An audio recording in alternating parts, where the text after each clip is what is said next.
కేవలం సినిమా ఇండస్ట్రీలోనో లేకపోతే ఇంకో చోటనే కాదు, anybody wants who's busy, anybody wants who's busy, అంతే కదా. కానీ మీకున్నంత ఎక్స్పీరియన్స్ వాళ్ళకు ఉంటుంది కదా. ఇట్స్ నాట్ అబౌట్ ఎక్స్పీరియన్స్, అదే అంటున్నాను. మార్కెట్లో ఎంతవరకు హ్యాపెనింగ్ ఉన్నారని చూస్తారు కొంతమంది లెక్క. బట్ అలానే అనుకుంటే ఇవాళ శివాజీ ఇలాంటి వాళ్ళు వచ్చారు కదా మళ్ళీ, you wouldn't have come back. So somebody has to think, ఎవరో ఒకరికి ఐడియా రావాలి. ఇప్పుడు ఒక డైరెక్టర్ ఒక క్యారెక్టర్కి కాస్టింగ్ అనుకున్నప్పుడు ఆప్షన్స్ రాసుకుంటారు.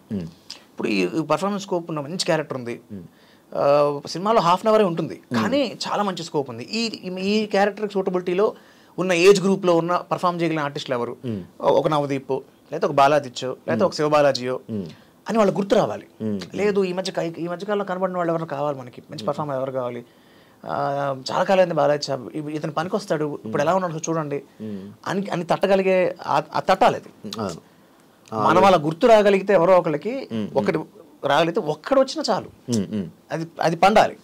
మనకి సినిమా ఇండస్ట్రీలో ఏంటంటే ఇట్స్ ఆల్ అంటే చాలా విషయాలు కలిస్తే కానీ ఒక సక్సెస్ రాదు, అందుకే సక్సెస్ చాలా తక్కువ మనకి. సో అలా అన్నీ కుదరాలి.